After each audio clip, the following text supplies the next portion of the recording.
Jason, you can set up the mic. The first 5 verses of this chapter are the Mangalacharan, or auspicious invocation verses. In the first verse, the author offers his respects, both Sri Caitanya Mahaprabhu and Nityananda Prabhu. In the second verse, he offers obeisances to only Sri Caitanya Mahaprabhu, the Supreme Personality of Godhead. In the third verse, the author discloses the confidential knowledge that Sri Caitanya Mahaprabhu from Sri Krishna, the son of Yashoda, and Nityananda Prabhu is non-different from Sri Balaram, the son of Rohini. In the fourth verse, the author glorifies the form, qualities, and pastimes of Sri Chaitanya Chandra. In the fifth verse, the author glorifies the pastimes and characteristics of Sri Chaitanya's devotees. In the beginning of the book, prayers are offered to the devotees, and the worship of devotees is described as superior to the worship of the Supreme Lord. Mike. Adi Leela first, the Lord's appearance. Okay. Yeah. So the Mahata just come. In the fourth verse, the author glorifies the form, qualities, and pastimes of Sri Chaitanya Chandra. In the fifth verse, the author glorifies the pastimes and characteristics of Sri Chaitanya's devotees. In the beginning of the book, prayers are offered to the devotees, and the worship of devotees is described as superior to the worship of the Supreme Lord. The author then offers obeisances to the original Sankarshan, Sri Nityananda Baladev, who is not only his spiritual master, but who in his incarnation as Sankarshan, or Ananta, serves Sri Krishna Chaitanya in 10 different forms, and who as Shesha constantly glorifies the qualities of Sri Krishna Chaitanya with his thousands of mouths as he holds the universes on his heads. Sri Nityananda Prabhu is worshipable by even Lord Mahadev, the greatest of the demigods. Therefore he is Jagad Guru, the spiritual master of the entire universe, and only by his mercy can one attain the eternal service of Sri Krishna Chaitanya.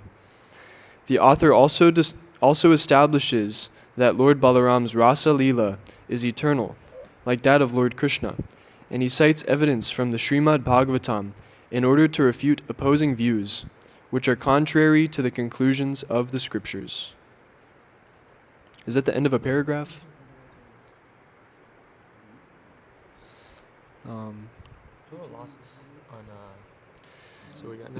While describing the glories. Is this just one paragraph, this whole thing? Because here's the introduction paragraph. I'll just finish the introduction. While describing the glories of Lord Balaram, the author explains that although Balaram is non-different from Krishna, the son of Maharaj Nanda, he nevertheless serves Krishna by accepting various forms such as his friend, brother, chamara, bed, house, umbrella, clothes, ornaments, and seat. The truths regarding Nityananda Baladev, like those of Gaura Krishna, are difficult for even Lord Brahma and Lord Shiva to understand. In his form as Shesha, Lord Balaram supports the entire universe and constantly glorifies the characteristics of Lord Krishna with his thousands of mouths. Sri Nityananda Prabhu is that same Lord Balaram. In other words, Sri Baladev, who is the original Sankarshan, is Lord Nityananda. Other than his taking shelter of his lotus feet, there is no means for the living entity to gain freedom from material existence and attain the service of Gaura Krishna. The author composed Sri Chaitanya Mangala, or Bhagavat, by the order and mercy of Sri Nityananda Prabhu. He did not exhibit any pride by presenting this great work. Rather, he humbly states that living entities who are under the clutches of Maya cannot possibly describe by their own endeavor the topics of the Lord, who is the controller of Maya. Out of his causeless mercy, the Supreme Lord personally manifests in the heart of a living entity who has received the mercy of the spiritual master. In this book, the pastimes of Sri Chaitanya Mahaprabhu have been described in 3 divisions: the Adi Kanda, mainly comprising the Lord's scholastic pastimes; the Madhya Kanda, mainly comprising the inauguration of the Sankirtan movement; and the Antya Kanda, mainly comprising the Lord's distribution of the holy names as a sannyasi in Nilachala. This chapter concludes with a summary of the contents of the entire book. So are we all on the same page? Yeah, I got it now. You want me to read the verse? Yeah, Gaudiya Bhasha. Gaudiya Bhasha? So we're only reading the translations. Oh, okay. No Bengali? No Sanskrit? Yeah, just the translations. The worshipable Lord and his devotee enjoy each other's association as Radha and Krishna. Oh, by the way, how much should I read till? You could read like 2 verses, I guess. Okay. TK. Enjoy each other's association as Radha and Krishna reveal their sweet pastimes. The combined form of Radha and Krishna, Lord Sri Chaitanya, is the shelter of the fallen souls and the personification of Audarya, magnanimity, and Ripalamba Bhav, service and separation. When the confidential devotee of Sri Gora, Sri Ramananda Roy, saw with divine eyes that Gora is the combined form of Radha and Krishna, he was not able to see the sannyasi form of Krishna.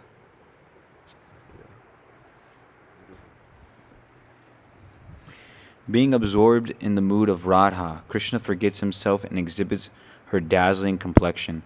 The conjugal pastimes of the Lord are not manifest in his magnanimous pastimes. Vrindavan Das Thakur teaches us that one should not labor hard to find the conjugal pastimes of the Lord in his magnanimous pastimes. Lord Krishna, who enchants the heart of Gandharvika and who bestows mercy on the qualified devotees, does not belong to anyone other than Radharani. The perfection of attaining his lotus feet is achieved by serving Sri Chaitanya, who is the ocean of mercy and friend of the poor. If one hears the topics of Sri Chaitanya and Nityananda, the pangs of one's heart are certainly destroyed forever. By this process of hearing, one attains the eternal benefit of attachment to Krishna and detachment from material enjoyment. Srila Vrindavan Das Thakur understood the topics of Krishna described by Srila Vyasadeva in the Srimad Bhagavatam, and in the same way he wrote Sri Caitanya Bhagavat, describing the pastimes of Gora, who he accepted as non-different from Krishna. The glorious pastimes of Gora have been revealed by Sri Vrindavan Das, the servant of Lord Nityananda. Following in his footsteps and always keeping his lotus feet on my head, I write the Gaudiya Bhasya commentary on Caitanya Bhagavat. Sri Caitanya Bhagavat is a collection of the jewel-like pastimes of Sri Chaitanya and Nityananda. One should always hear and chant with thousands of mouths the unsurpassable glorification of the Lord contained in this great book. Srila Bhaktivinoda Thakur preached the process of pure devotional service, and his lotus feet destroyed the desire for material enjoyment. While writing this Gaudiya Bhashya commentary, I beg for his mercy. O Prabhu, let the desire for serving you always remain in my heart. By the desire of Lord Hari and Srila Bhaktivinoda Thakur, I am writing this commentary on Sri Caitanya Bhagavat. I will attentively serve their lordships in the kunjas. By the mercy of the devotees, one can achieve all perfection. Therefore, I do not keep any other desire in my mind. The pure devotees of the Lord hear and chant this Sri Caitanya Bhagavat. Sri Gaurakishore Das Babaji is the spiritual master of this servant, so I always beg for his mercy. Sri Varshabhanavi Dayataya Das desires to serve the beloved Lord of Sri Varshabhanavi Devi by giving up all offenses. O Gandharvika Giridhari, I pray day and night for your service while sitting at Sri Vrajapatna, Mayapur.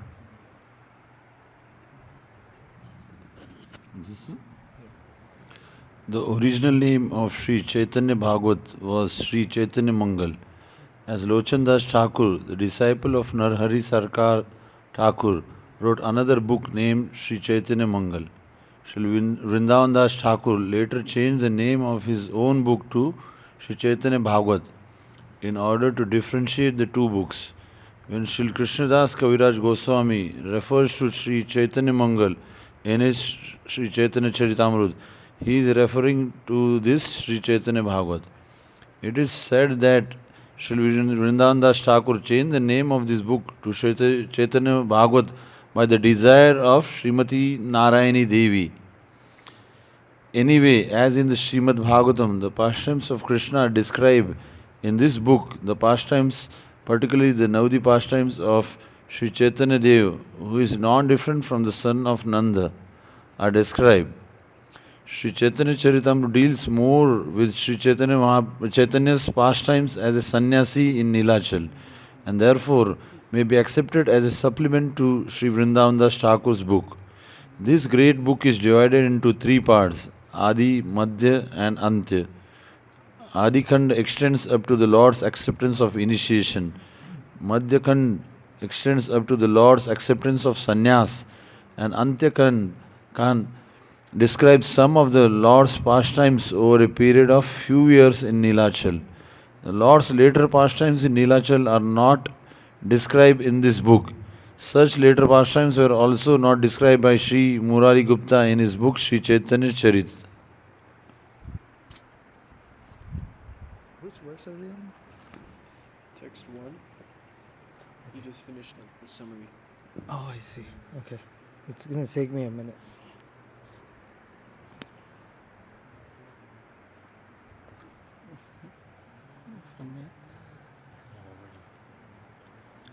Translation.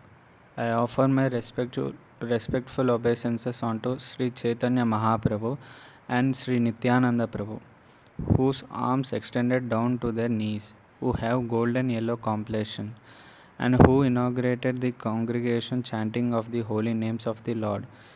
Their eyes resemble the petals of the lotus flower.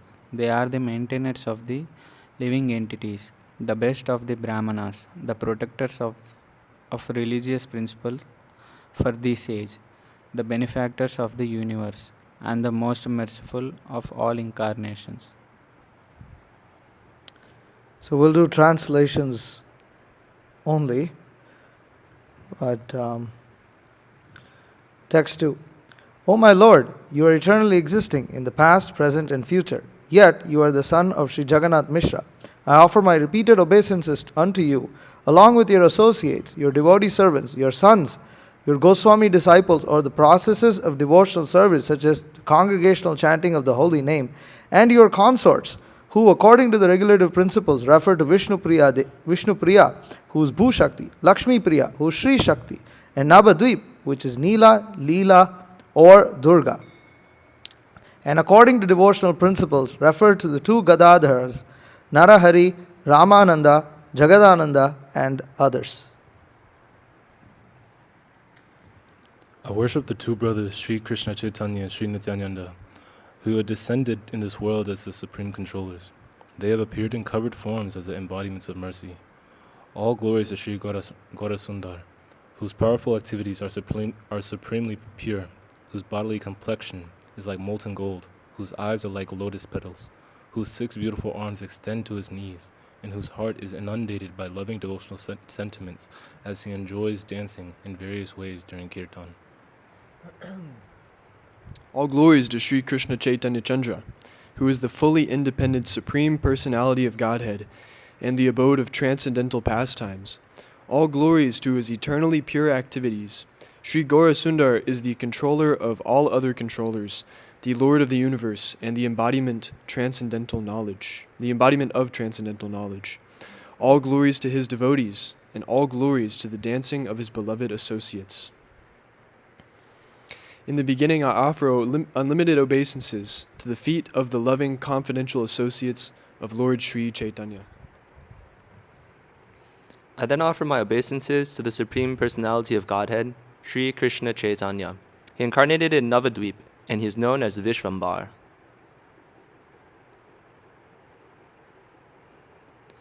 That same Supreme Personality of Godhead has declared in the Vedas and Srimad Bhagavatam, worship of my devotees is superior to worship of me.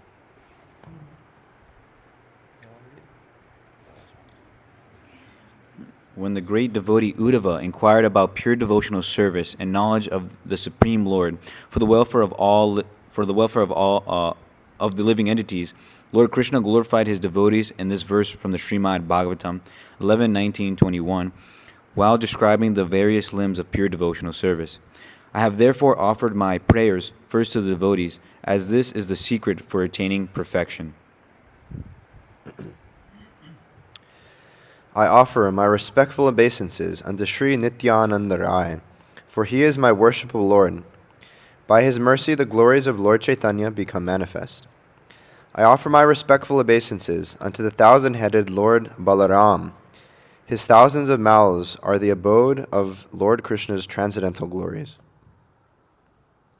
Lord Ananta's mouths are the storehouse of the gem-like glories of Lord Krishna, for valuable jewels are kept in a most appropriate place. Therefore, in the beginning I offer my prayers to Lord Balaram, so that the glories of Lord Chaitanya will manifest from my mouth. Lord Balaram has thousands of hoods, and all of his activities are extraordinary. The Supreme Lord Balaram carries a plough and possesses a gigantic body. Although he is exceptionally grave, he is intoxicated by the glories of Lord Chaitanya. There's no one more dear to Lord Chaitanya than Nityananda. Therefore, Lord Chaitanya always enjoys pastimes within him. Sri Krishna Chaitanya is most satisfied with one who chants or hears the characteristics of Lord Nityananda. Lord Shiva and Parvati also become pleased with such a person, and the transcendental goddess of learning, Saraswati, manifests on his tongue. Along with Parvati and innumerable maidservants, Lord Shiva engages in the worship of Sankarshan. The topics in the 5th canto of the Srimad Bhagavatam concerning Lord Balaram, the original Sankarshan, are glorified by all Vaishnavas. The narrations of Lord Balaram's Rasa Leela pastimes with the gopis in Vrindavan are most exalted.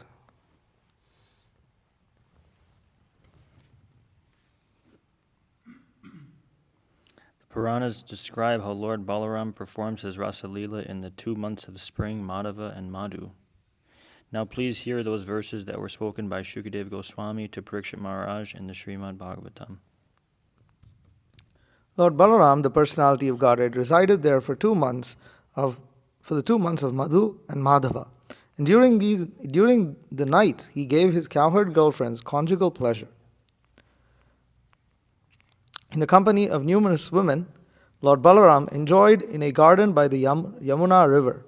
This garden was bathed in the rays of the full moon and caressed by breezes bearing the fragrance of night-blooming lotuses. As the Gandharvas sang his glories, Lord Balarama enjoyed within the brilliant circle of young women. He appeared just like the Indra's elephant, the lordly Airavata, enjoying in the company of she-elephants. At that time, kettle drums resounded in the sky, and the Gandharvas joyfully rained down flowers, and the great sages praised Lord Balarama's heroic deeds. Sages condemn the association of women, yet they glorify Lord Balaram's association with the cowherd girls in the Rasa dance.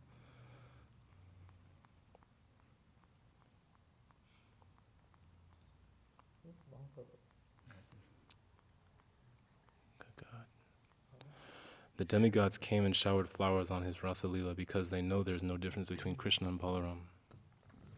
The characteristics of Lord Balaram are confidential to the Vedas, but they are elaborated in the Puranas. What will I describe?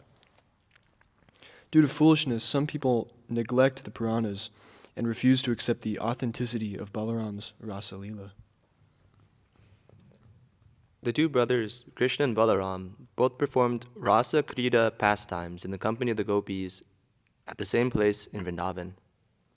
Once Lord Govinda and Lord Ram, the performers of wonderful feats, were playing Holi in the forest at night with the young girls of Raj. Krishna and Balaram wore flower garlands and spotless garments, and their limbs were beautifully decorated and anointed. The women sang their glories in a charming way, bound to them by affection. The 2 lords praised the nightfall, signaled by the rising of the moon and the appearance of the stars, a lotus-scented breeze, and bees intoxicated by the fragrance of jasmine flowers. Krishna and Balaram sang, producing the entire range of musical sounds simultaneously. Their singing brought happiness to the ears and minds of all living beings. One who has no love for Lord Balaram after hearing the Srimad Bhagavatam is rejected by both the Lord and his devotees.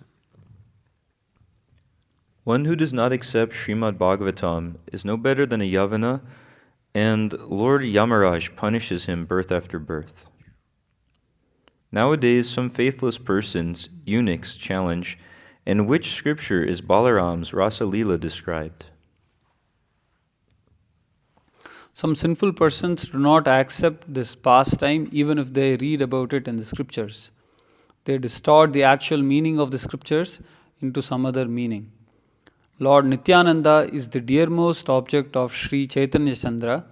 Therefore, anyone who commits an offense at his lotus feet is vanquished. Lord Balaram appears in various forms as the servant of the Lord. He manifests these symptoms in his various incarnations. Lord Balaram serves Krishna in 10 different ways, as his friend, brother, fan, bed, carrier, residence, umbrella, garments, ornaments, and sitting place. In all these forms, he serves himself. Whoever receives his mercy can understand this truth. O my Lord, when will I satisfy you and Lakshmi, who are both seated on the bed of Ananta? Although he is your transcendental personal expansion, he has accepted your service in the form of your residence, bed, sitting place, slippers, garments, pillow, and umbrella. Therefore, he is appropriately known by people as Shesha. Stotratna 37. The most powerful Sri Garuda, the expansion of Anantadeva, enjoys his pastimes as Krishna's carrier. Lord Brahma, Lord Shiva, the four Kumaras, Sanaka, Sanatana, Sanandana, and Sanat Kumara, Vyasadeva, Sukadeva, Goswami, and Narada are all pure devotees, eternal servants of the Lord. Lord Sri Ananta is worshipped by all the uncontaminated devotees mentioned above. He has thousands of hoods and is the reservoir of all devotional service. Lord Ananta is the first incarnation of the Lord and the master of all mystic power. At the same time, he is a servant of God, a Vaishnava. Since there is no end to his glories, no one can understand him fully. Okay, we'll go to chapter 2, where the appearance of the Lord is elaborated. Let's start from the first verse of chapter 2. Start from the first verse. I need to go through the summary. Is this Jaya Jaya Mahaprabhu Gaurasundar? Is that the one? Yeah. Okay. Don't know? I'll continue. Oh, it's like one big thing, huh? Yeah. Okay. All glories to Mahaprabhu Sri Gaurasundar. All glories to the son of Jagannath Mishra, the Lord of all lords. All glories to the life and soul of Nityananda and Gadadhar. All glories to the shelter of the devotees headed by Advaita Prabhu.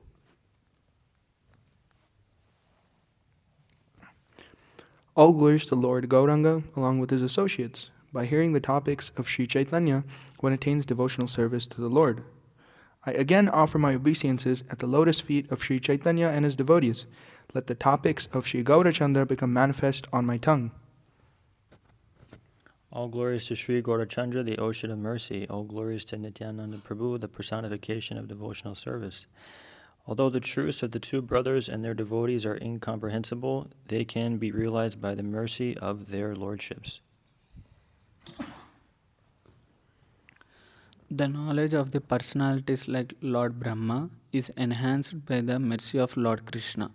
This is confirmed in all the scriptures such as the Vedas and the Srimad Bhagavatam.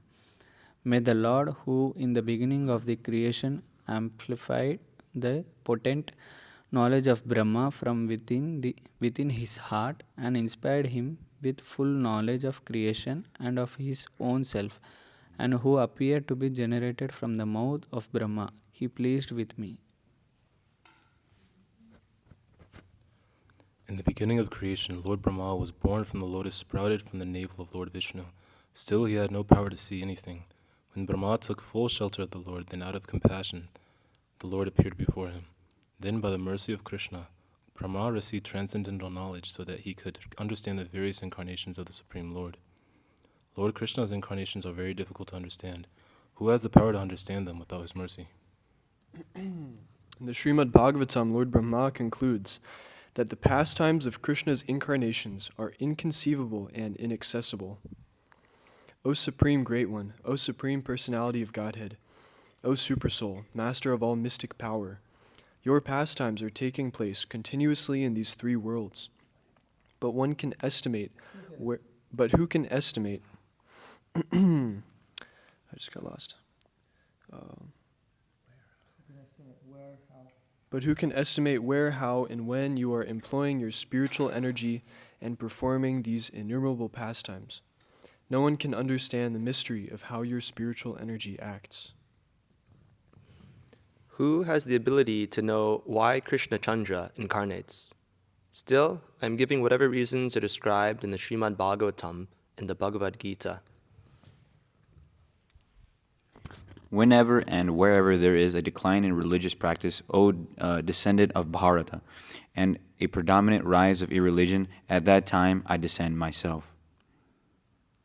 To deliver the pious and to annihilate the miscreants, as well as to re-establish the principles of religion, I myself appear millennium after millennium.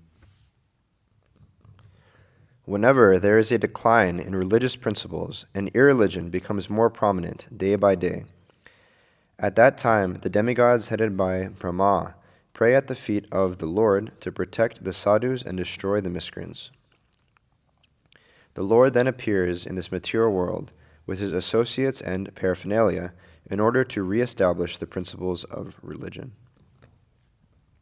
The religious principle for the age of Kali is the congregational chanting of the holy names of the Lord. Sri Sachinandana incarnates to establish this principle. It is stated in the Srimad Bhagavatam that the Supreme Absolute Truth, Lord Gaurachandra, incarnates to propagate the chanting of the holy names. O King, in this way people in Dwapara Yuga glorified the Lord of the universe. In Kali Yuga also, people worship the Supreme Personality of Godhead by following various regulations of the revealed scriptures. Now kindly hear of this from me. In the age of Kali, intelligent persons perform congregational chanting to worship the incarnation of Godhead, who constantly sings the names of Krishna. Although his complexion is not blackish, he is Krishna himself. He is accompanied by his associates, servants, weapons, and confidential companions. Lord Chaitanya inaugurated the congregational chanting of the holy names as the essence of all religious principles for the age of Kali. In Kali Yuga, the Lord incarnates with his associates in order to maintain the religious principle of Sankirtan. On the order of the Lord, all of his associates took birth in human society. Ananta, Shiva, Brahma, various sages, and the associates of all the Lord's previous incarnations all took birth as great devotees. Only Gara Krishna knew which associate took birth as which devotee. Some took birth in Navadvipa, some in Katagrama, some in Radahesh, some in Orissa, some in Shirhata, and some in the west. Although the devotees appeared in different places, they all gathered in Navadvip. Most of the Vaishnavas took birth in Navadvip, and some beloved associates appeared elsewhere. Srivas Pandit, Sri Rama Pandit, Sri Chandra Rashekara are worshipped throughout the three worlds. They, along with Sri Murari Gupta, who cures the living entities of their material disease, all took birth in Srihata. Punjarik Vidyanidhi, the topmost Vaishnava, Chaitanya Vallabha, and Vasudev Datta all appeared in Chattagram. Haridas Thakur appeared in the village of Budhana. The Supreme Lord Nityananda Prabhu appeared in the village of Ekachakra in Radha Desh. The exalted Harai Pandit was the king of the Brahmanas. He was accepted as the father of Lord Nityananda, who was the original father of all. The ocean of mercy, the giver of devotional service, and the shelter of all Vaishnavas, Sri Nityananda Ram, appeared in Radha Desh. At the time of Nityananda's appearance, all the demigods secretly showered flowers and chanted Jaya Jaya. From that day on, the land of Radha began to prosper, and signs of auspiciousness began visible. Paramananda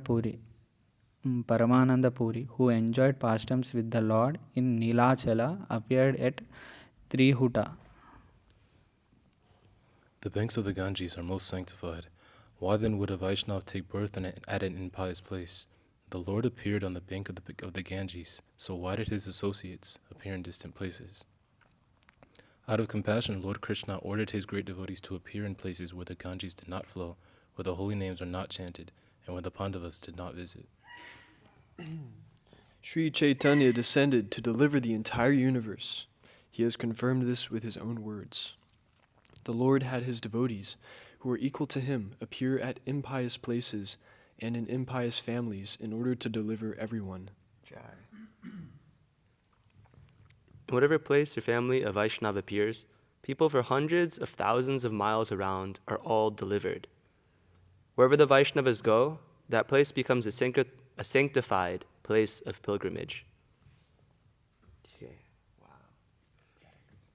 Therefore, Sri Chaitanya had his devotees appear in all different countries. Although the devotees appeared in various places, they all met together in Navadvip. Because the Lord would appear in Navadvip, the devotees all gathered together there. There is no place in the three worlds like Navadvip, where Lord Sri Chaitanya appeared. Knowing that the Lord would appear, Providence arranged all prosperity and opulence in advance. Who can describe the opulences of Navadvip, when 100,000 people would take bath at one bathing ghat?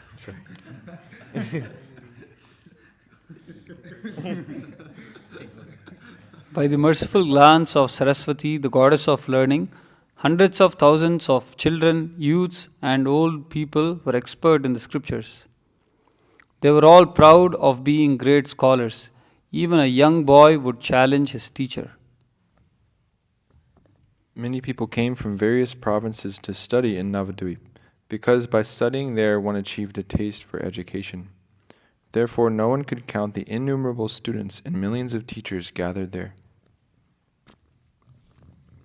By the merciful glance of Ram, the goddess of fortune, Rama, the goddess of fortune, everyone lived happily there, but they wasted their time in mundane activities. The whole universe was devoid of devotion to Krishna and Balram, and future symptoms of the age of Kali became manifest in the beginning of the age. People's religion consisted of fruitive activities, and they would stay awake through the night chanting prayers to Mangalakandi, Chandi, goddess Durga. Some people proudly worshipped Visari, the goddess of snakes, and others spent great wealth on idol worship. People squandered money on the marriages of their sons and daughters. In this way, they wasted their human lives. Even the so-called scholars, the Bhattacharyas, Chakravartis, and Mishras, did not know the real purport of the scriptures. And even after teaching the scriptures, the teachers still engaged in such activities. As a result, both the teachers and the students were punished by Yamaraj. They never explained the religious principles for the age, chanting the holy names of the Lord. They only found faults with others. They never glorified anyone. All the so-called renunciates and ascetics never chanted the names of Hari.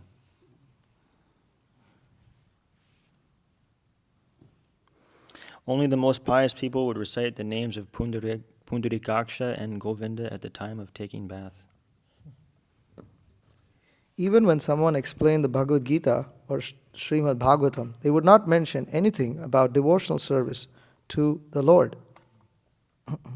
Seeing the entire world illusioned by the Lord's external energy in this way, all the devotees felt unlimited distress.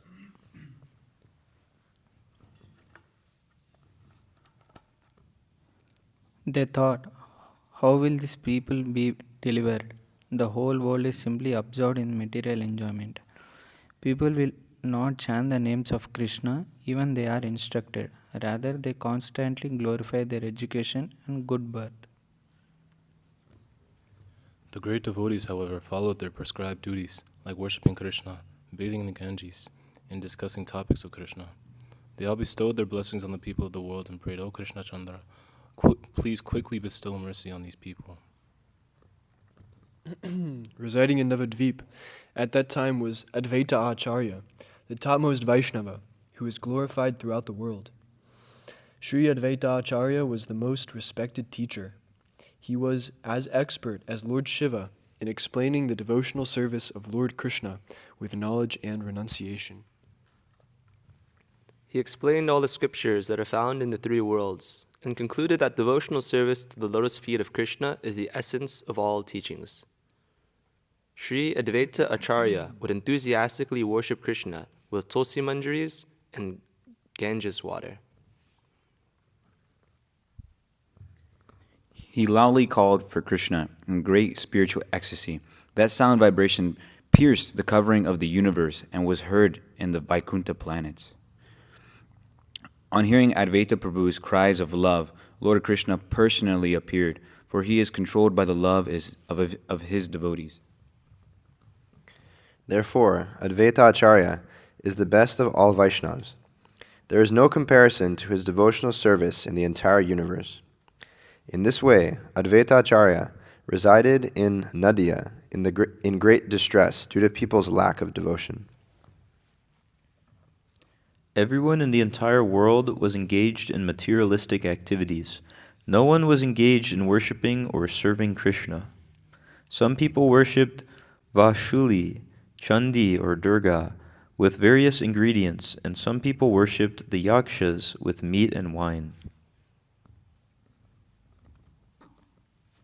People would constantly dance, sing, and play musical instruments in a great commotion, but they never heard the supremely auspicious names of Krishna. The devotees headed by Advaita Acharya were distressed on seeing the people engaged in so-called auspicious activities that were not related to Krishna. By nature, the heart of Advaita Acharya was full of compassion, so he mercifully contemplated how to deliver the living entities. If my Lord descends, then all of these fallen souls would be delivered. My name, Advaita Simha, will be justified when I cause the descendant of the beloved Lord of Vaikuntha. When I cause the descent of the beloved Lord of Vaikuntha, I will make the Lord of Vaikuntha appear in this world, and we will dance, chant, and thus deliver the fallen living entities. With this determination, Advaita Acharya constantly served the lotus feet of Sri Krishna Chanda with fixed mind. Lord Caitanya repeatedly confirmed that he incarnated due to the desire of Sri Advaita Prabhu. Srivas Pandit resided in Navadvip. Lord Chaitanya enjoyed many pastimes in his house. Srivas Pandit and his three brothers continually chanted the names of Krishna. They would take 3 baths daily in the Ganga and then worship Lord Krishna.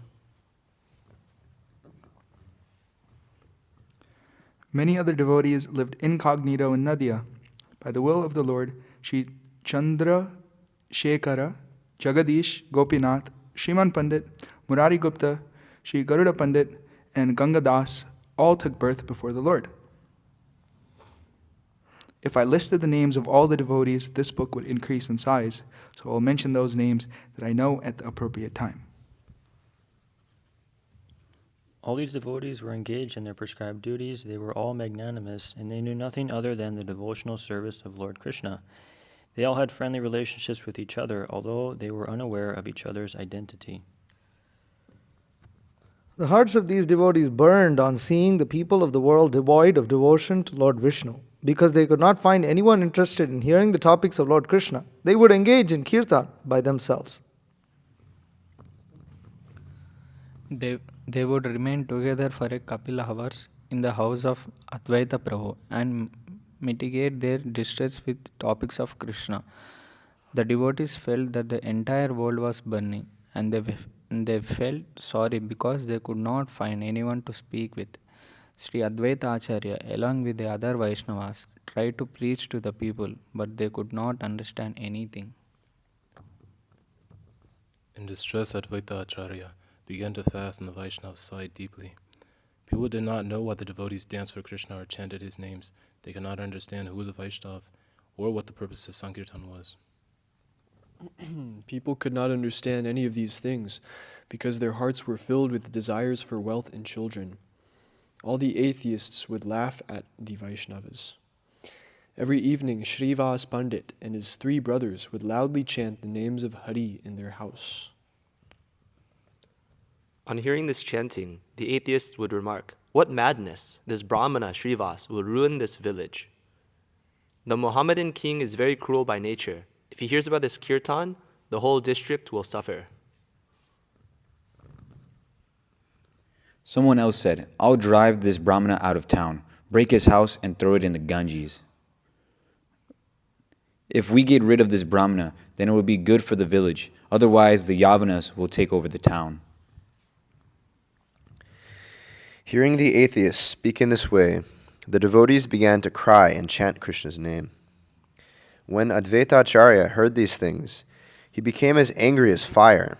Neglecting whether he was dressed properly, he spoke to all the Vaishnavas. Listen, Srivas, Gangadas, and Shuklambar. I will make Krishna descend for all to see. He will personally come and deliver one and all by preaching devotional service with your help. If I fail to do this, then I will manifest 4 arms and take up my disc. I will sever the heads of the atheists, and then it will be confirmed that Krishna is my Lord and I am his servant. In this way, Sri Advaita Acharya constantly worshipped the lotus feet of Krishna with great determination. The other devotees also shed tears as they all constantly worshipped Krishna with fixed determination. As the devotees wandered through Navadvip, they never heard any topics concerning devotional service. Seeing the people's pathetic condition, some of the devotees wanted to give up their bodies, while other devotees sighed deeply as they called out the name of Krishna and cried. The devotees became so unhappy by seeing people's behavior that they lost their desire to eat.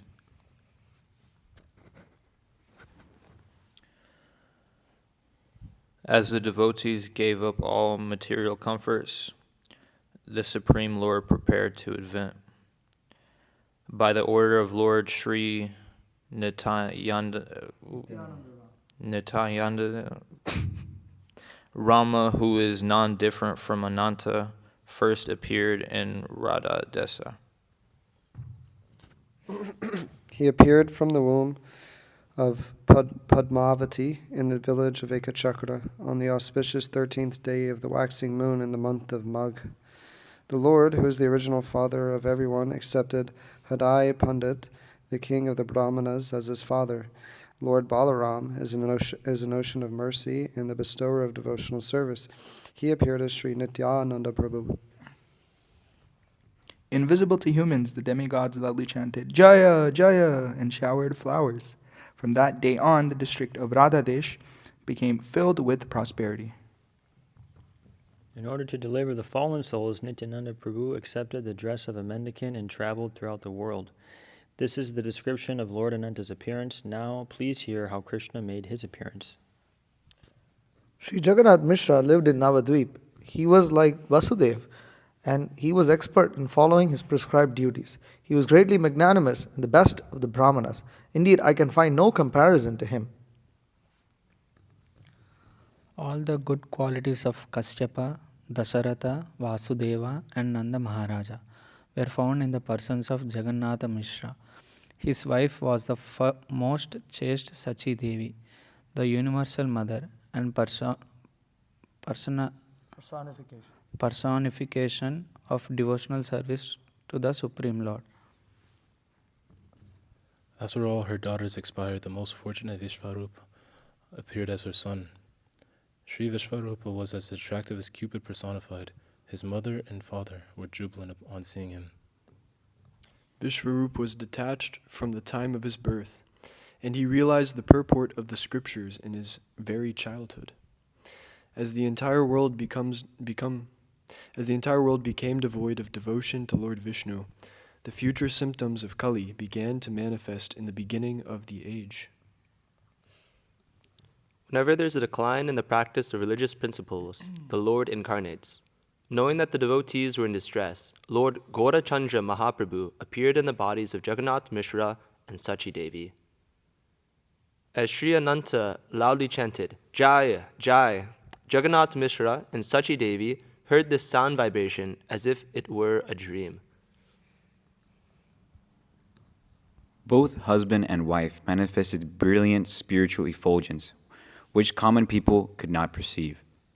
Knowing that the Supreme Lord would appear, personalities like Lord Brahma and Lord Shiva came to offer prayers. All these topics are unknown throughout the Vedas. Of this there is no doubt. Now please hear with devotion the prayers offered by the demigods headed by Brahma. By hearing these prayers, one's mind becomes attached to Krishna. All glories to Sriman Mahaprabhu, the Father of all living entities. All glories to the Supreme Lord, who has incarnated to inaugurate the Sankirtan movement. All glories to the protector of Vedic principles, saintly persons, and Brahmanas. All glories to the personification of time, which destroys the non-devotees. All glories to the Supreme Lord, who possesses a pure spiritual body. All glories to the fully independent Supreme Personality of Godhead. You are the shelter of innumerable universes, yet you have entered the womb of Mother Shachi Devi. Who can understand your supreme will? Creation, maintenance, and annihilation are simply part of your pastimes. For one who destroys the entire creation simply by his desire, can he not kill Ravana or Kamsa simply by giving an order? Still he appeared in the house of Dashrath and Vasudeva in order to kill them. Therefore, my Lord, who can understand the cause of your appearance other than you yourself? By your order, each one of your servants can deliver innumerable universes. Still you incarnate yourself to teach religious principles to all and thus make the earth glorious. O my Lord, in Satya Yuga, you have appeared with a white complexion to preach the principles of austerity by your personal example.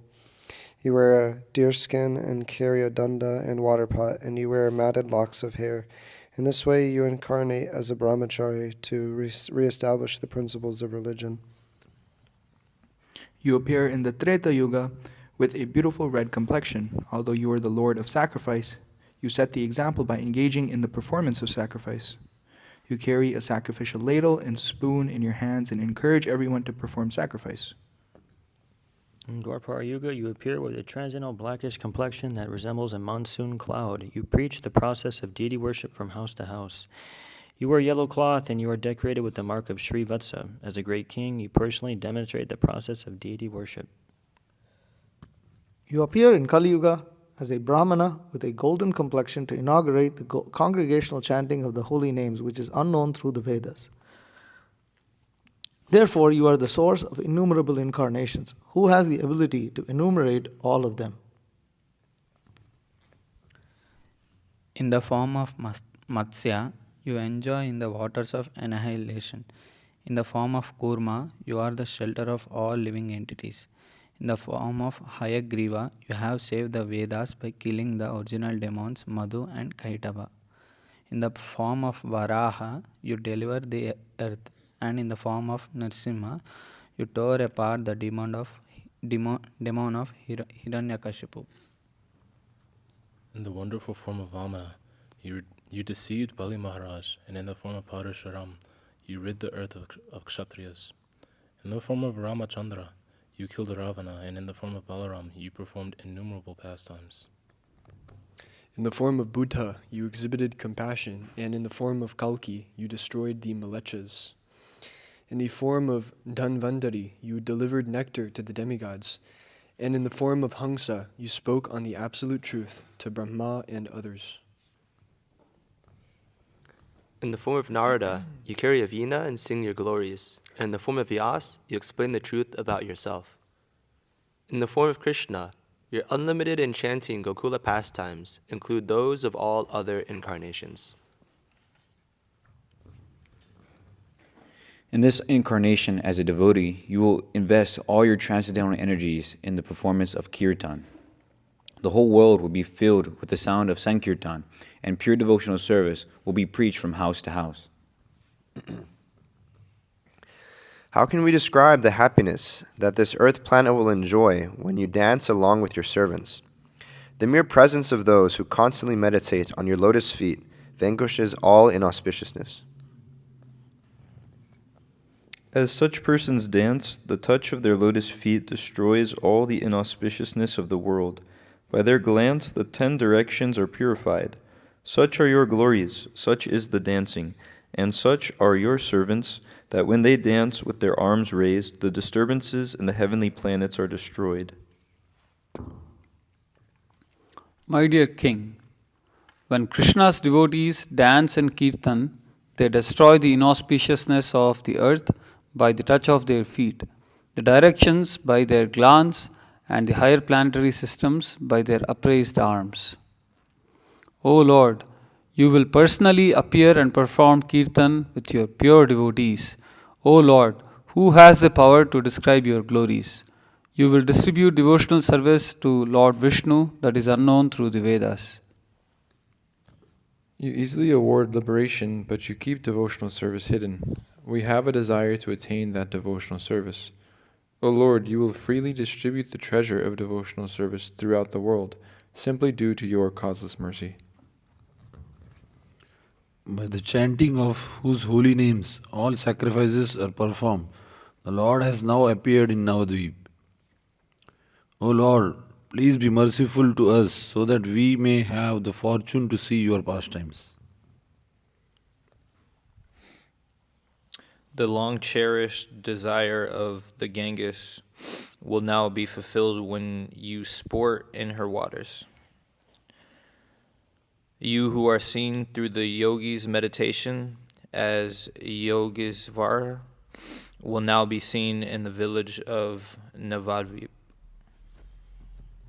We therefore offer our respectful obeisances to Sri Navadvip, where the Lord appeared in the house of Shachi Devi and Jagannath. In this way, the demigods headed by Lord Brahma would daily offer prayers in seclusion. The Lord, who is the shelter of all universes, remained in the womb of Sachi Devi until the Falguni Purnima gradually approached. All the auspicious symptoms present throughout the unlimited universe appeared altogether on that full moon night. Thus the Lord simultaneously appeared along with the congregational chanting of the holy names, which he inaugurated on the pretext of a lunar eclipse. Who has the power to understand the activities of the Lord? By his desire, Rahu covered the moon. When the inhabitants of Navadvip saw the eclipse, they began to chant the auspicious names of Hari. Millions of people went to take bath in the Ganges while chanting Hari Bol, Hari Bol. The whole of Nadia was filled with the sound vibrations of the name of Hari. Indeed, the sound vibration filled the entire universe and beyond. Hearing these wonderful vibration, all the devotees remarked, let there be a perpetual eclipse. All the devotees said, from the great happiness that we are feeling today, it can be understood that Krishna must have appeared. As the devotees all went to take bath in the Ganges, the vibration of the name Hari was continually heard from all directions. Whether one was young, old, woman, pious, or impious, everyone was engaged in chanting the name of Hari while observing the eclipse. All one could hear was Hari Bol, Hari Bol. Thus the name of Lord Hari was heard throughout the entire universe. The demigods showered flowers in all directions, and they played kettle drums as they chanted Jai, Jai. At that very moment, the life of all living entities, Sri Sachinandana, made his appearance. When the moon was covered by Rahu, when the ocean of the holy names was manifest, when Kali was subdued, and when the flag of victory was raised, at that time the Supreme Lord appeared, and the 14 worlds filled with the sound of Jai, Jai. The happiness of the people of Nadia daily increased, and their lamentation was vanquished as they saw the moon-like Lord, Gauranga. Kettle drums were sounded, hundreds of conch shells were blown, and flutes and horns were played. In this way, Vrindavan Das Thakur sings the glories of Sri Caitanya Mahaprabhu and Sri Nityananda Prabhu. The Lord's beautiful bodily features cannot be perceived, for they outshine the rays of the sun. His broad eyes, which are upturned at the ends, have no comparison. Due to the appearance of Sri Gauranga in this world, the sound vibration of Hari's name spread throughout the universe up to Brahmaloka. The Lord's broad chest is smeared with bright sandalwood pulp and decorated with a flower garland. The Lord's sweet face is as soothing as the full moon, and his long arms stretch to his knees. All the living entities of the world are blessed to see Sri Chaitanya.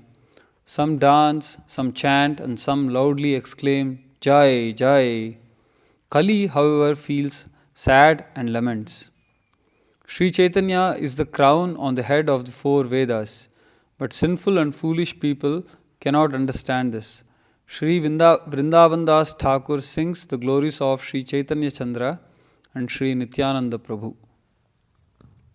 As Sri Gaurachandra appeared, the 10 directions become filled with bliss. The Lord's beauty defeats that of millions of cupids. He laughs upon hearing his holy names chanted. The Lord's face and eyes are most sweet, and his body is decorated with the signs of a king. His lotus feet are marked with a flag and a thunderbolt. All his limbs attract the minds of all people. By his advent, all danger is vanquished and all prosperity is manifested. Accepting Sri Caitanya and Nityananda Prabhu as my life and soul, I, Vrindavan Dasa, sing the glories of their lotus feet. Hearing that Lord Chaitanya has incarnated, all the demigods become overjoyed. They are overwhelmed with ecstasy on seeing the Lord's face, which destroys all misery. Ananta, Brahma, Shiva, and other demigods accept the form of human beings and chant Hari, Hari on the pretext of the eclipse. No one, however, can recognize them. The people of Nadia run in the 10 directions while loudly chanting, Hari, Hari, the demigods and humans beings mixed together, and the whole of Navadvip is filled with ecstasy. All the demigods come to the courtyard of Sachi Devi and offer their obeisances. Due to the darkness of the eclipse, no one can recognize them. Such are the mysterious pastimes of Sri Chaitanya. Some demigods offer prayers, someone holds an umbrella, another waves a chamara, some happily shower flowers, others dance, and some play musical instruments. Lord Gaurahari descended along with his devotees, but the atheists did not understand a thing. Accepting Sri Chaitanya and Nityananda Prabhu as my life and soul, I, Vrindavan Das, sing the glories of their lotus feet. The demigods play kettle drums and dindima drums, chant the auspicious sound of jai, and sing in sweet melodies. The demigods think, "Today we will see the Lord, who is unknown through the Vedas, therefore let us not waste time." In this way, the residents of Amaravati are in ecstasy, and an auspicious commotion arises as they decorate themselves to go see the Lord. Due to our great fortune, we will see Sri Chaitanya in Navadvip. Being overjoyed on the birth of the Lord of Nadia, the demigods repeatedly embrace and kiss each other without reservation or consideration of whether one is a friend or stranger. In this joyous condition, they come to Navadvipa and hear the sound vibration of Hari's name from all sides. There, they taste Gaura's ecstatic emotions and become overwhelmed as they sing his glories. There in Shoji's house, they see the beautiful form of Lord Gauranga, who resembles millions of moons combined together. In the guise of human beings and on the pretext of the eclipse, they all loudly chant the name of Hari. Sri Gaurachandra appears along with his energies, but the atheists could not understand a thing. Accepting Sri Chaitanya Nityananda Prabhu as my life and soul, I, Vrindavan Das, sing the glories of their lotus feet. Thus ends the English translation for the Gaudiya Bhashya of Sri Caitanya Bhagavata Chapter 2 entitled The Lord's Appearance.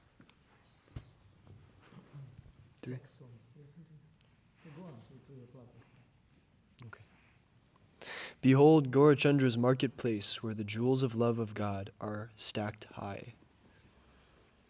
In this way, Lord Gauranga appeared by first inaugurating the Sankirtan movement.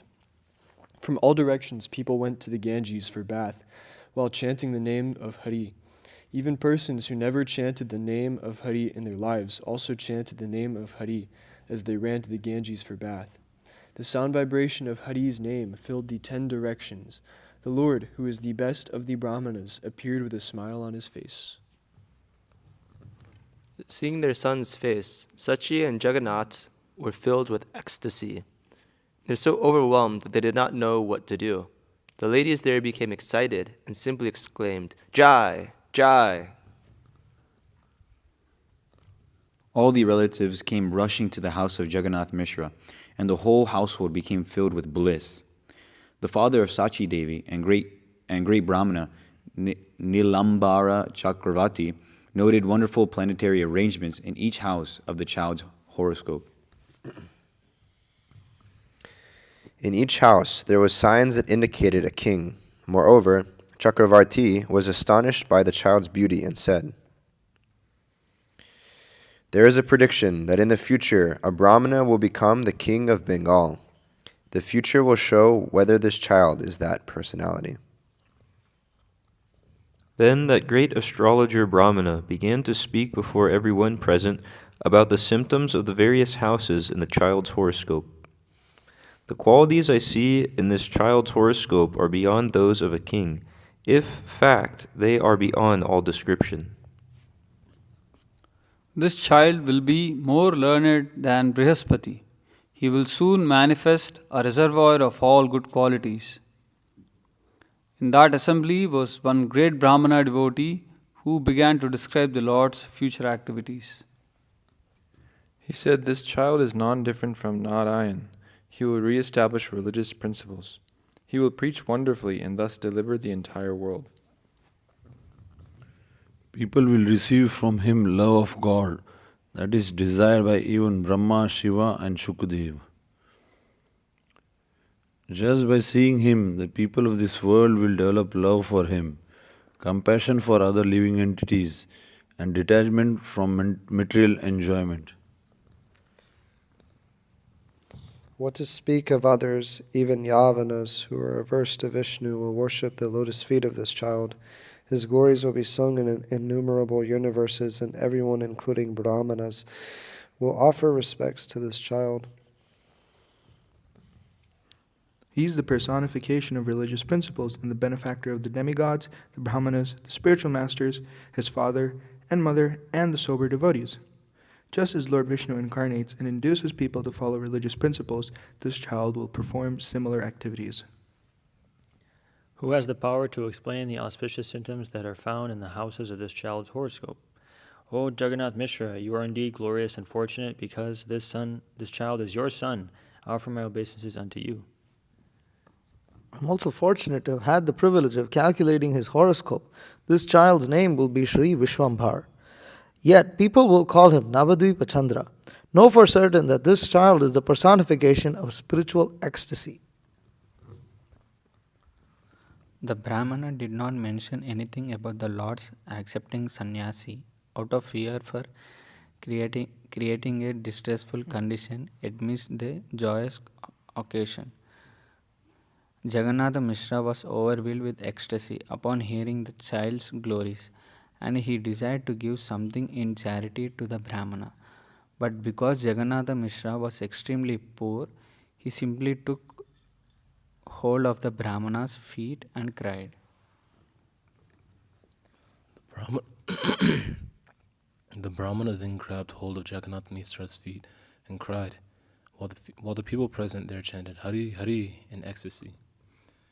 Hearing the Lord's extraordinary horoscope, the friends and relatives there happily chanted Jai Jai. At that time, various musicians came and began to enthusiastically play mridangas, saanai, and flutes. Demigoddesses mixed, unnoticed, with the ladies present there. Aditi, the mother of the demigods, with her right hand placed paddy and dhruva grass on the head of the child and blessed him, saying, "Live a long life." She desired that the Lord would always remain on this earth planet. Therefore she smiled as she blessed him with the words, "Live a long life." Although Mother Sachi saw the beautiful demigoddesses there, she was too shy to inquire about their identities. The demigoddesses took the dust from Sachi Devi's feet, and Sachi became speechless out of joy. The happiness experienced in the house of Jagannath Mishra could not be described by either Lord Ananta or the Vedas. People at the house of Sachi and throughout Nadia felt such ecstasy that it is beyond description. Whether in the village, in the houses, or on the banks of the Ganges, everywhere people continually chanted the names of Lord Hari. Everyone observed the festival of the Lord's appearance while thinking they were celebrating the occasion of the eclipse. Lord Chaitanya appeared on the full moon night of the month of Falgun, a day thus worshipped by Brahma and others. This day is the reservoir of devotional service, and therefore most sanctified, because the Supreme Lord, the best of the Brahmanas, appeared on that day. Lord Nityananda appeared on the 13th day of the waxing moon in the month of Magh, and Gaurchandra appeared on the full moon evening in the month of Falgun. These 2 days are most auspicious because all favorable planetary conjunctions are present on these days. Therefore, whoever observes these 2 days attain devotion to Lord Krishna and freedom from the bondage to ignorance. Just as the appearance day of the Lord is sanctified, the appearance days of the Vaisnavas are also. Whoever hears about the appearance of Lord Gaurachandra will never feel distress, either during this life or at the time of death. By hearing the topics of Sri Chaitanya, one attains the fruit of devotional service to the Supreme Lord and accompanies the Lord in his pastimes life after life. The topics of Adi Kanda are most pleasing to hear because they describe the appearance of the Supreme Personality of Godhead, Lord Gaurachandra. Although the Vedas describe the Lord's appearance and disappearance, there is actually no end to his pastimes. I don't see any beginning or end of the topics of Sri Chaitanya. I simply write down whatever he mercifully induces me to speak.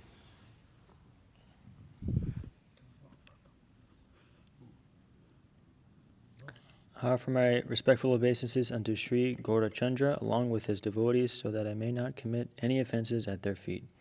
Accepting Sri Chaitanya and Nityananda Prabhu as my life and soul, I, Vrindavan Das, sing the glories of their lotus feet. Chapter 4, Name Giving Ceremony, Childhood Pastimes, and Thieves Kidnap the Lord. Text 1. All glories to the lotus-eyed Lord Gaurachandra. All glories to your devotees who are filled with pure love of God. O my Lord, please cast your glance of causeless mercy upon me, so that my mind may worship you day and night. In this way, Sri Gaurachandra advertised, and the happiness in the house of such is increased day by day. Seeing their son's beautiful face, the Brahmana couple constantly floated in an ocean of bliss. When the most powerful Vishwarupa would see his brother, the reservoir of pleasure, he would smile and take him on his lap.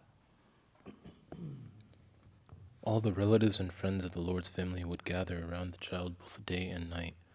Some would recite mantras invoking Lord Vishnu's protection, and some would recite mantras invoking Goddess Durga's protection.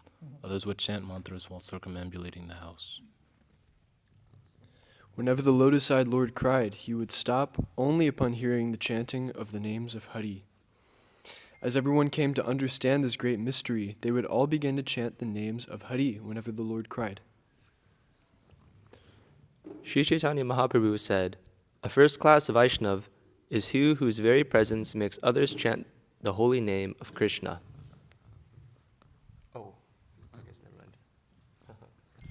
While the Lord was constantly surrounded by people, some mischievous demigods played pranks on them.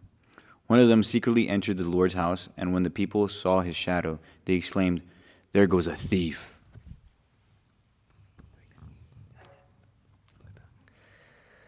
Some chanted, Nrsimha, Nrsimha, and someone offered prayers to Aparajita, Goddess Durga. Someone else would protect the 10 directions by mantra. In this way, a commotion arose in the house of Mother Sachi.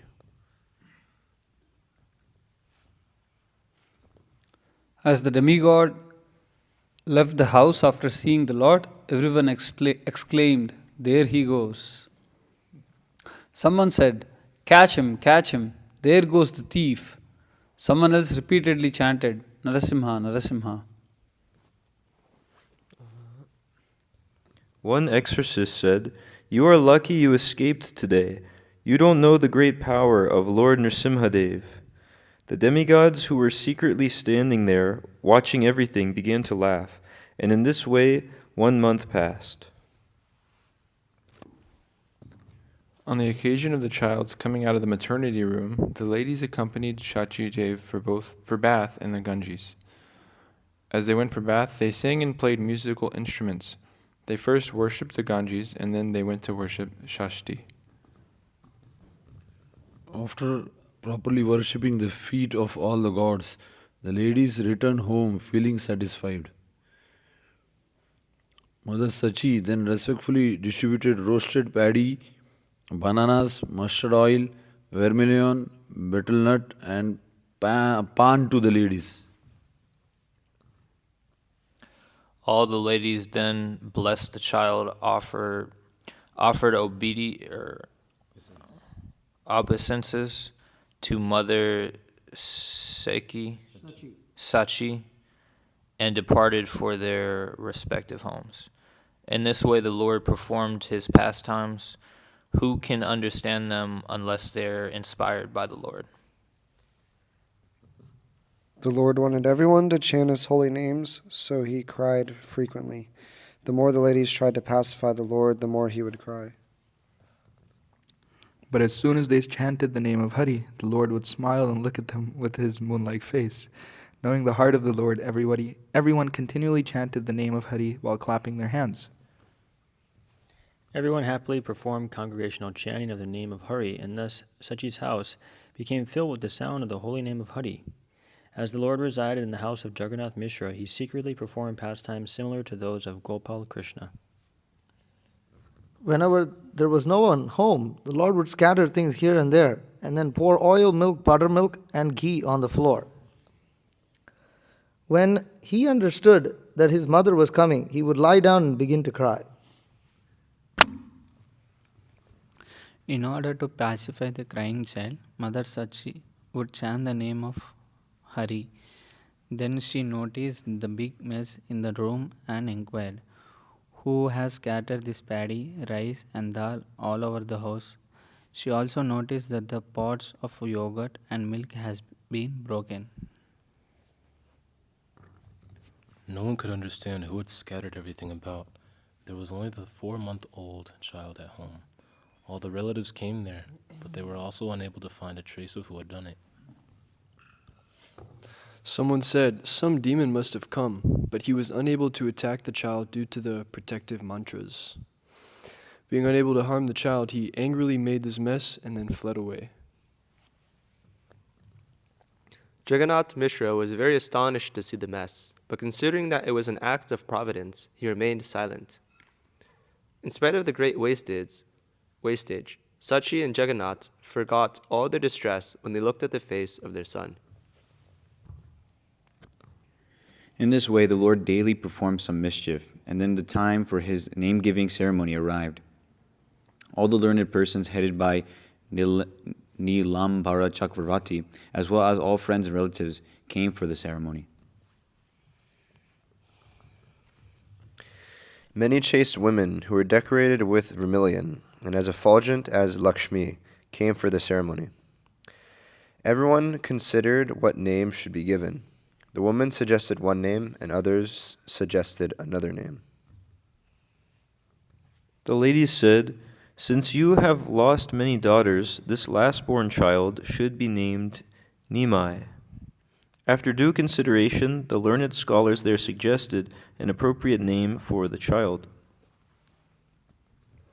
They said, "Since this child was born, all the surrounding provinces have been devoid of famine, and the farmers have had sufficient rains. Just as Lord Narayana previously delivered the earth, the entire world has become prosperous since the time of his birth. Therefore, this child should be named Sri Vishvambhar. This name is also given in his horoscope. The name Nimai suggested by the chaste ladies will be his second name." The occasion of the child's name-giving ceremony was most auspicious. The Brahmanas recited the Bhagavad Gita, the Srimad Bhagavatam, and the Vedas. Both demigods and human beings chanted the name of Hari as conch shells were blown and bells were rung. In order to examine the child's preference, they kept paddy, a book, roasted paddy, money, gold, and silver in front of him. Jagannath Misra said, "Listen, my dear Visvambara, pick up whatever you find attractive." Sri Sachidananda left everything aside and embraced the Srimad Bhagavatam. From all sides, the chaste ladies exclaimed, "Jai, Jai!" Everyone predicted that the child would become a great learned scholar.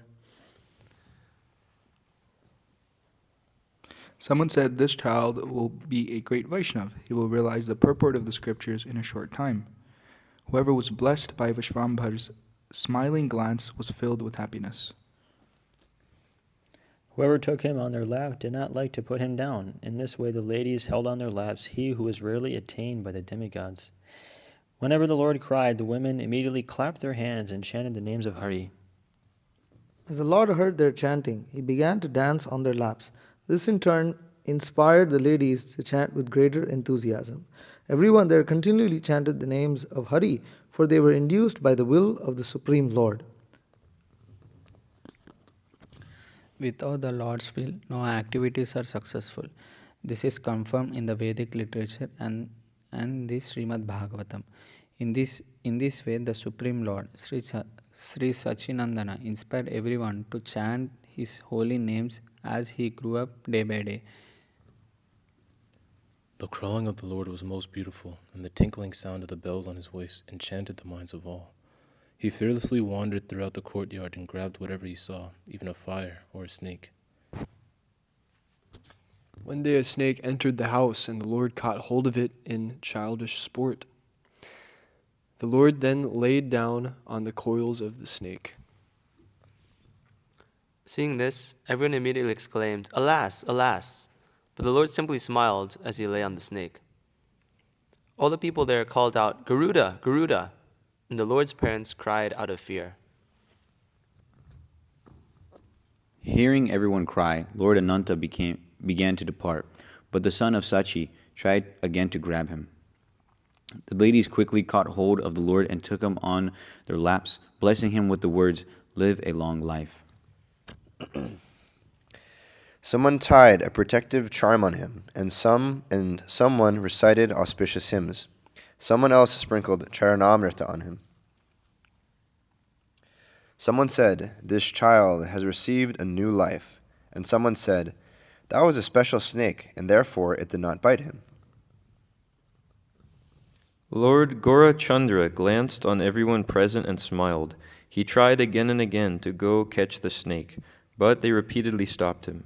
Whoever hears these confidential topics with devotion will never be bitten by the snake of material existence. In this way, Sri Shachinandana eventually began walking in the courtyard of the house. The Lord's beautiful form defeated the beauty of millions of cupids. Indeed, even the moon desired to see his face. The Lord's head was decorated with curling locks of hair, and with his lotus eyes he looked just like Gopal. The Lord's hands reached to his knees, his lips were reddish, his chest was broad, and he was decorated with all other auspicious symptoms. The enchanting golden body of the Lord resembled the color of the rising sun, and his fingers, hands, and lotus feet were all beautifully formed. As the Lord walked around just like a young child, his mother became frightened, thinking that his reddish feet were bleeding.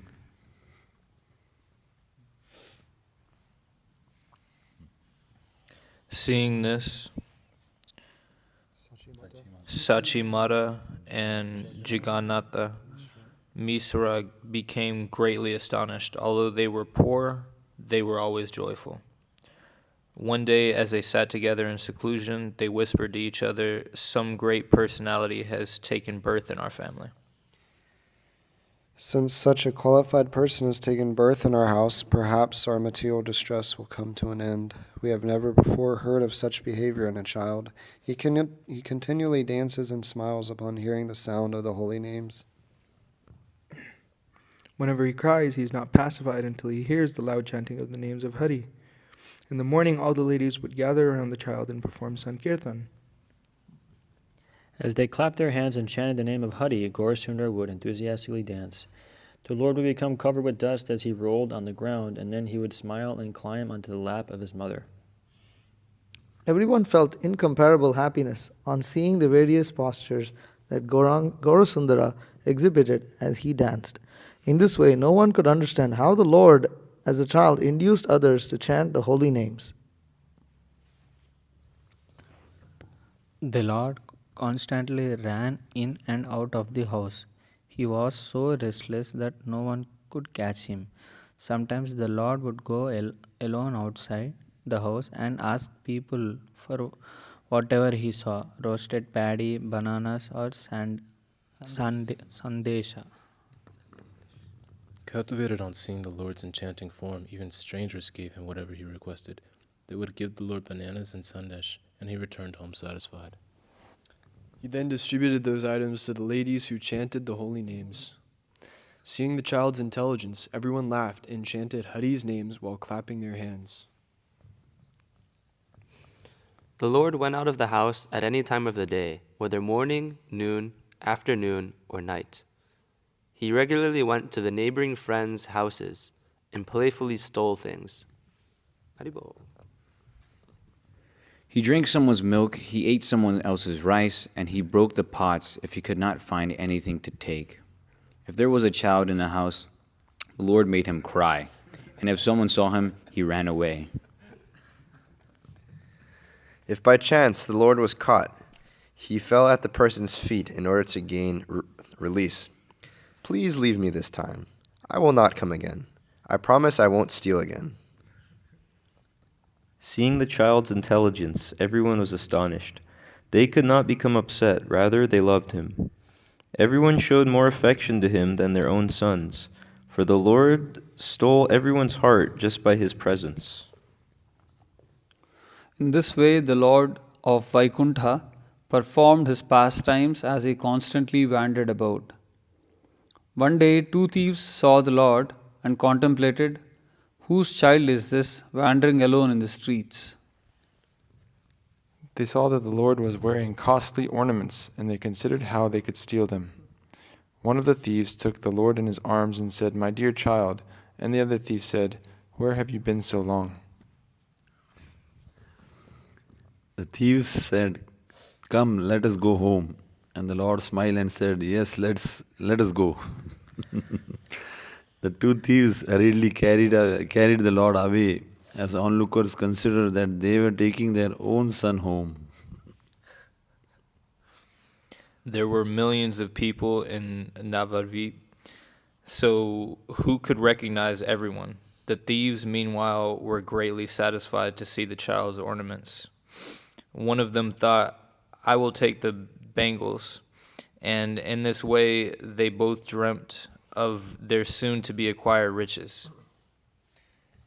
As the two thieves went towards their destination, the Lord smiled while riding on the thief's shoulder. One of the thieves gave the Lord a piece of sandesh, and the other thief said, "We're almost home." In this way, the thieves deceived the Lord. As they took him far away, the Lord's relatives began to search for him. Someone called, "Come, Vishwambhar, come!" Someone else loudly called, "Nimai!" They all became overwhelmed like a fish out of water. Everyone took full shelter of Lord Govinda as the thieves took the Lord towards their house. Being influenced by the Lord's illusory energy, the thieves lost their way and returned to the house of Jagannath Mishra while thinking they had returned to their own home. When the thieves thought that they had returned to their own house, they prepared to steal the Lord's ornaments. One of them said, "Please get down, my dear child. We have reached home." The Lord replied, "Yes, yes, put me down quickly." Meanwhile, Jagannath Mishra and his associates held their heads in lamentation. The thieves, illusioned by Maya, could set the child down at the very place while considering that it was their own house. The Lord immediately went to the lap of his father, and everyone chanted the name of Hari in great joy. The people's condition was beyond description. It was as if their lives returned to their bodies. The thieves then realized that it was not their house, but they could not understand where they were.